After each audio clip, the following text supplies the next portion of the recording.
सदियों पहले की बात है। एक शांत प्राचीन गांव में, गांव के किनारे जहां जिंदगी अपनी ही धुन में बहती थी, वहां एक युवती रहती थी, वसुंधरा। उसकी सुंदरता में आकाश का उजाला और धरती की कोमलता दोनों थे। वो गांव की सबसे सुंदर और दयालु कन्या थी, जिसकी आंखों में सिर्फ मासूम भक्ति थी। लेकिन सुंदरता कभी कभी अभिशाप भी बन जाती है।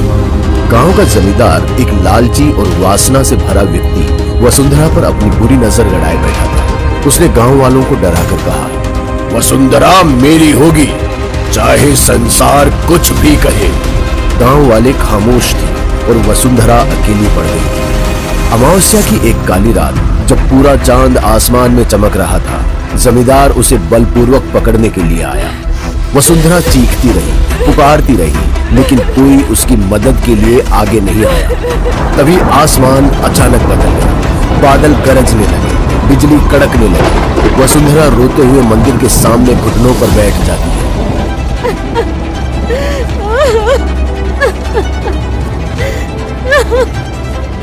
हे काली माँ, मेरी इज्जत नहीं बची, तो मेरी आत्मा को शक्ति दो, शक्ति दो, शक्ति दो इन पापियों को श्राप देने की।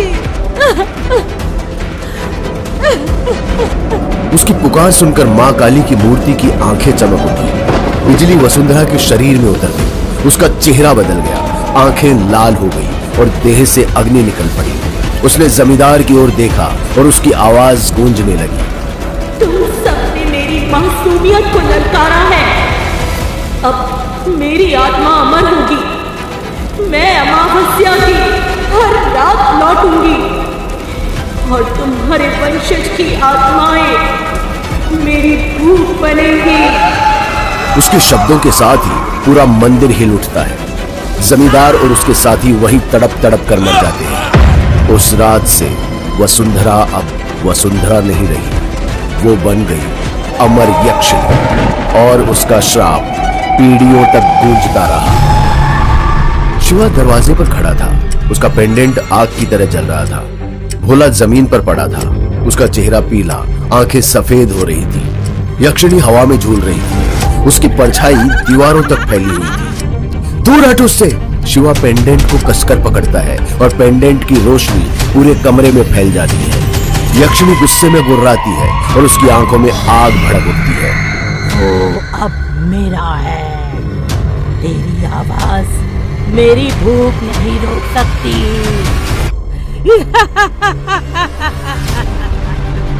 और इस तरह इतिहास और वर्तमान टकरा जाते हैं।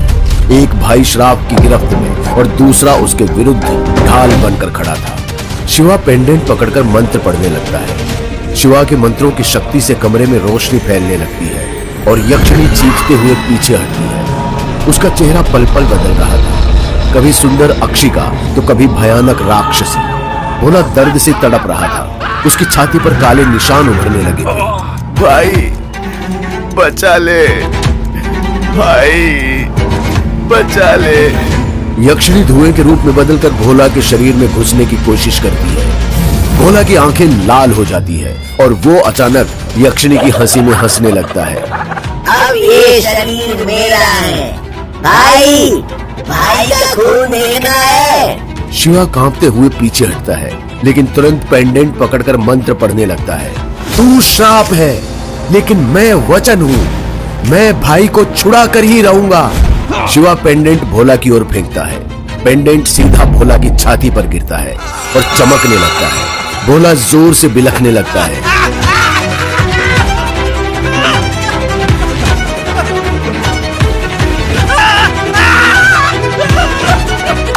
अचानक शिवा ने खुद को एक और दुनिया में देखा, जहां चारों ओर अंधेरा, राख और जलते हुए पेड़ थे। बीच में भोला जंजीरों से बंधा हुआ था। भोला की छाती पर काली लपटें थी और पीछे खड़ी थी यक्षिणी, राक्षसी रूप में। ये तेरा भाई अब तेरे सामने सड़कर मरेगा, या फिर तो खुद अपनी आत्मा मुझे देगा।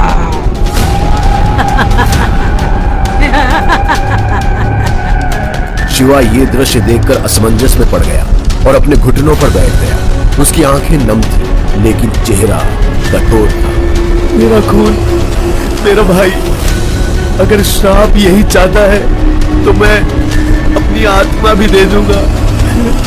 उसके इन शब्दों के साथ ही पेंडेंट और तेज चमकने लगता है और भोला की जंजीरें थोड़ी ढीली पड़ जाती है। ये देख यक्षिणी ने दहाड़ लगाई और शिवा पर झपट पड़ी।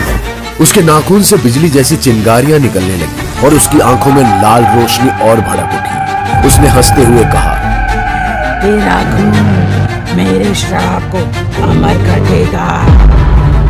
शिवा अपनी आंखें बंद करके कुछ बुदबुदाने लगता है और जैसे ही आंखें खोलता है तो भोला जमीन पर पड़ा था। शिवा ये देखकर प्रसन्न हो जाता है, पर शिवा इससे पहले कि कुछ और सोचता, भोला अकस्मात जमीन से उठता है और अजीब ढंग से चलने लगता है, मानो जैसे उसकी चाल अब उसकी नहीं, किसी कठपुतली की चाल है। उसकी आंखें पूरी तरह से लाल हो चुकी थी और उसके शरीर से काला धुआं भी उठ रहा था।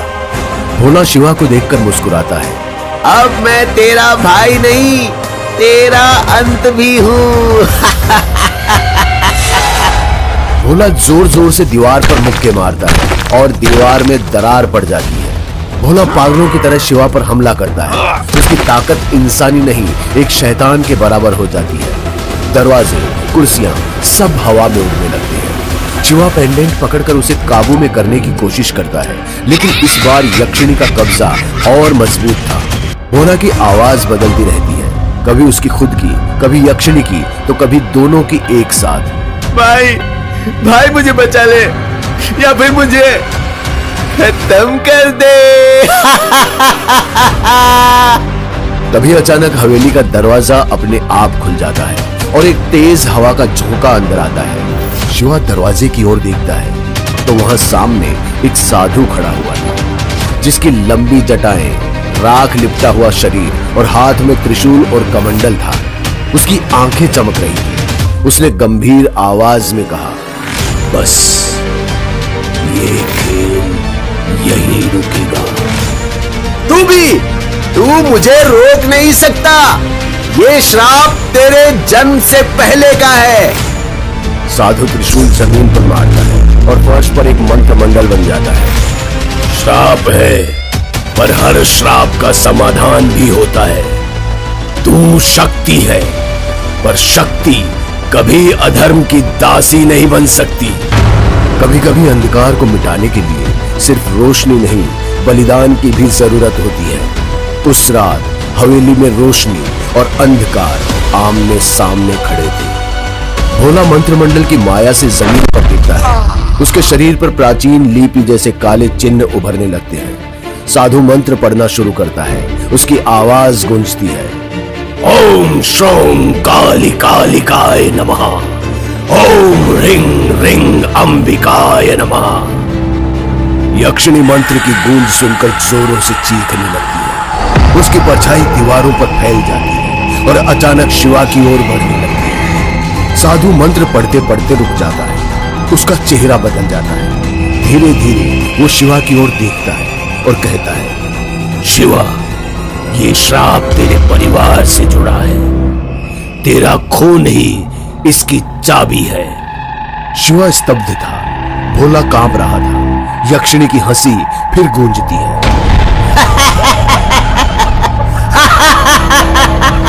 अब समझा तू ही श्राप है। हवेली के भीतर अब सिर्फ 3 परछाइयां थी, शिवा, जमीन पर तड़पता भोला और त्रिशूल पकड़े खड़ा साधु। आप कौन हैं? और ये सब मेरे परिवार से कैसे जुड़ा है? साधु शिवा की ओर देखता है। शिवा को साधु की आंखों में कुछ अजीब सा महसूस होता है, मानो जैसे उसकी आंखों में वर्षों का दुख और रहस्य छिपा है। साधु धीरे धीरे बोलना शुरू करता है, सदियों पहले तेरे पूर्वजों ने एक यक्षिणी का अपमान किया था और उस यक्षिणी ने प्रतिज्ञा ली थी, हर जन्म में इस वंश की संतानें मेरे श्राप से ग्रसित होंगी। शिवा का चेहरा डर और अपराध बोध से सख्त हो जाता है। तेरे खून में वही श्राप पल रहा है। भोला तो सिर्फ उसका पहला मोहरा है, अगला तू है।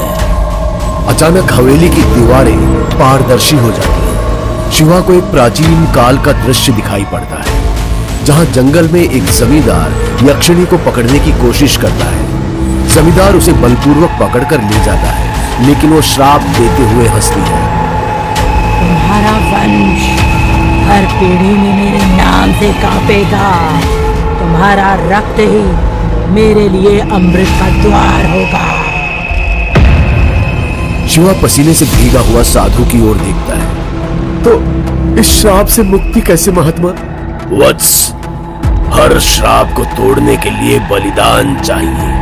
या तो भोला की आत्मा अर्पण कर श्राप को समाप्त कर, या फिर तू अपना रक्त देकर भाई को बचा ले, लेकिन श्राप को और गहरा कर दे। ये सुनकर शिवा की आंखों से आंसू गिरने लगते हैं। वो भोला की ओर देखता है। उसका भाई, जो भीतर से अभी भी मदद की गुहार लगा रहा था।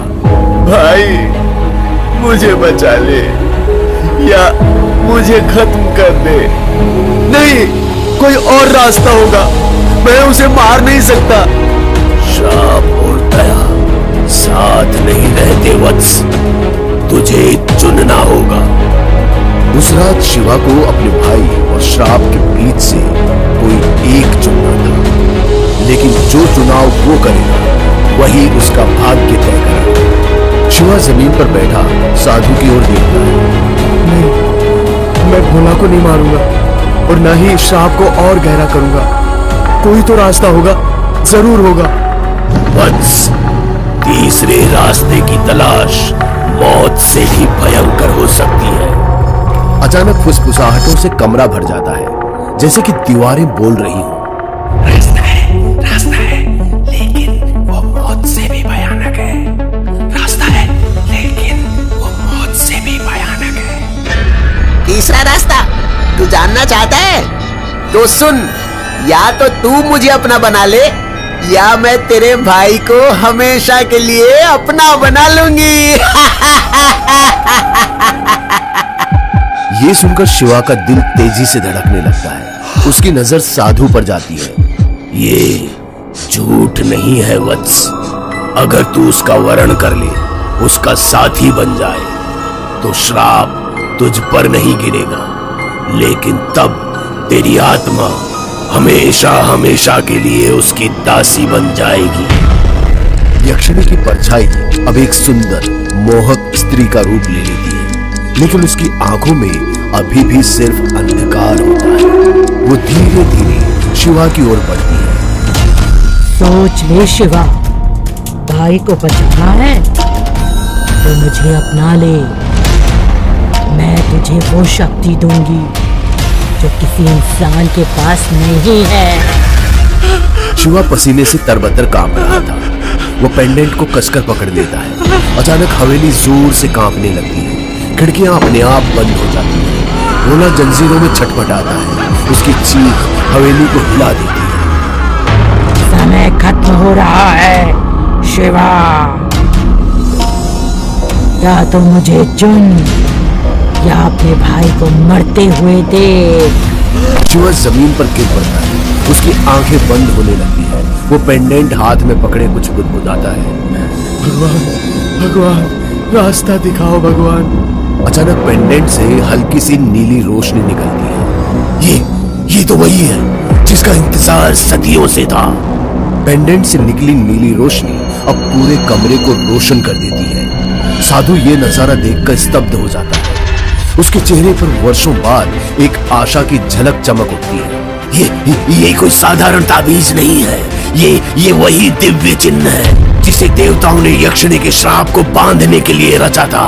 वत्स, तू ही चुना गया है, तू ही चुना गया है। यक्षिणी की परछाई अचानक गुस्से से कांप उठती है। अचानक उसका चेहरा अब भयानक हो जाता है। झूठ, कोई इंसान मुझे बांध नहीं सकता। मैं ही श्राप हूँ, मैं ही अमावस्या की रानी हूँ।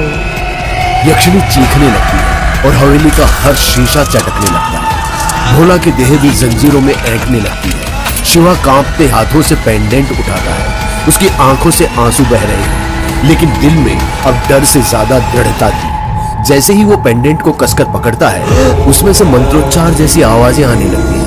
मंत्र का उच्चारण कर, ये तुझे शक्ति देगा। यक्षिणी की आत्मा को रोकने का यही मार्ग है।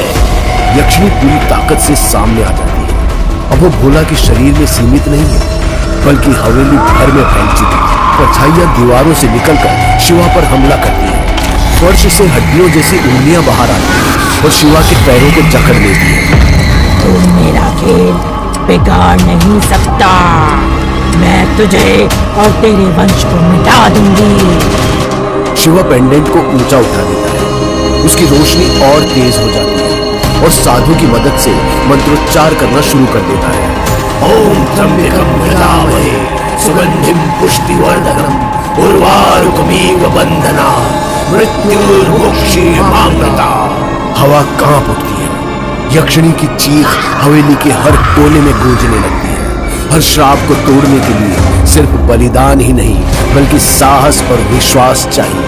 उस रात शिवा का पेंडेंट ही उसका हथियार था। यक्षिणी हवेली की छत तोड़कर एक विशालकाय रूप में सामने आई। उसकी आंखें अंगारों की तरह धधक रही थी। भोला जंजीर से छूटकर हवा में तैरने लगता है। शिवा, अब तेरा अंत निश्चित है। पेंडेंट की नीली रोशनी और यक्षिणी का अंधकार आपस में टकराते हैं। हवेली की छत अब पूरी तरह से टूट चुकी थी। आकाश में काले बादल गरजने लगे थे। बारिश की बूंदें अब कमरे के अंदर गिरने लगी थी। अब भूला नहीं, अब मैं ही हूँ संपूर्ण। अचानक भोला की आत्मा एक क्षण के लिए बाहर झलकती है। उसकी आवाज कहीं भीतर से गूंजती है। शिवा, मुझे बचा ले, मैं अंधेरे में खो रहा हूँ। भोला की पुकार सुन शिवा की आंखों से आंसू बह पड़ते हैं। वो पेंडेंट कसकर पकड़ लेता है। मैं तुझे कभी नहीं छोड़ूंगा भोला, कभी भी नहीं। भोला का शरीर अब विकृत होने लगा है। उसके हाथ पांव लंबाई में खींचने लगे। उसके सिर से सींग निकल आते हैं। उसकी पीठ पर छायाओं के पंख उगाते हैं और वो शिवा और साधु पर हमला करता है। यक्षिणी हंसती है। अब देख शिवा, तेरा भाई मेरा दूध बनकर इस दुनिया में तबाही लाएगा। शिवा जमीन पर घिसकता है। उसका हाथ आगे बढ़ता हुआ पेंडेंट की ओर बढ़ता है। पेंडेंट अभी भी अंधेरे कोने में चमक रहा है। सुन वत्स, तुझे अभी चुनना होगा, या तो यक्षिणी को पेंडेंट में कैद कर या अपने भाई की आत्मा को मुक्त कर। दोनों क्यों नहीं? क्यों सिर्फ एक? श्राप का यही नियम है। अंधकार और प्रकाश एक साथ नहीं रह सकते। अगर तू यक्षिणी को बांधता है, भोला की आत्मा भी उसके साथ कैद हो जाएगी। अगर तू भोला को मुक्त करता है, तो यक्षिणी भी मुक्त हो जाएगी और तबाही मचा देगी। शिवा कांपता है। उसके हाथ से पेंडेंट गिरने को होता है। वो अपने भाई की ओर देखता है और अचानक भोला की आत्मा एक क्षण के लिए स्पष्ट दिखती है। भाई, मुझे बचा ले, मुझे इस अंधेरे में मत छोड़। शिवा के आंसू बारिश में खुल जाते हैं। शिवा कांपते हाथों से पेंडेंट को कसकर पकड़ लेता है और वो साधु की ओर देखता है। अगर मेरी आत्मा से ताकत मिले तो, अगर मैं पेंडेंट को अपनी जान देकर सील कर दूं तो। साधु शिवा के बोल सुनकर स्तब्ध हो जाता है। वत्स, ये मार्ग बहुत कठोर है। तेरी आत्मा पेंडेंट में बंध जाएगी। दुनिया बचेगी पर तू खो जाएगा। शिवा भोला की ओर देखता है। दोनों भाइयों की आंखें मिलती हैं। भाई, मत कर, मुझे करना होगा। पेंडेंट चमकने लगता है। साधु एक काल चक्र तैयार करता है। ओम काल रूपाय नमः, ओम आत्म बलिदानाय नमः। शिवा पेंडेंट को अपनी छाती से लगाता है। भोला, ये आखिरी बार है, मैं तुझे देख रहा हूँ। भोला की आत्मा अचानक स्पष्ट रूप से प्रकट होती है। भाई मत कर, अगर तू गया तो मैं भी खो जाऊंगा। शिवा मुस्कुराता है। उसके चेहरे पर दर्द और प्यार दोनों है। नहीं भोला, अब तू आजाद होगा। शिवा पेंडेंट को जमीन पर पटकता है और तेज रोशनी पूरे हॉल को भर देती है। यक्षिणी दहाड़ती है। भोला और यक्षिणी दोनों की आत्मा पेंडेंट की ओर खींचने लगती है। शिवा जोर से मंत्र पढ़ता है। ओम अमावस्याय शांति स्वाहा, ओम अमावस्याय शांति स्वाहा। उसकी आत्मा भी उसके शरीर से अलग होकर पेंडेंट में खिंच जाती है। हवेली जमीन में धंसने लगती है, चारों ओर अंधकार फैलता है और उसके अंदर से रोशनी होती है और सब कुछ शांत हो जाता है। सुबह की पहली किरण टूटे खंडहरों पर पड़ती है। जहां कभी हवेली खड़ी थी, अब वहां सिर्फ राख और पत्थर थे। साधु धीरे धीरे राख के खंडहर से बाहर आता है। उसके हाथ में टूटा हुआ पर अब शांत पेंडेंट था।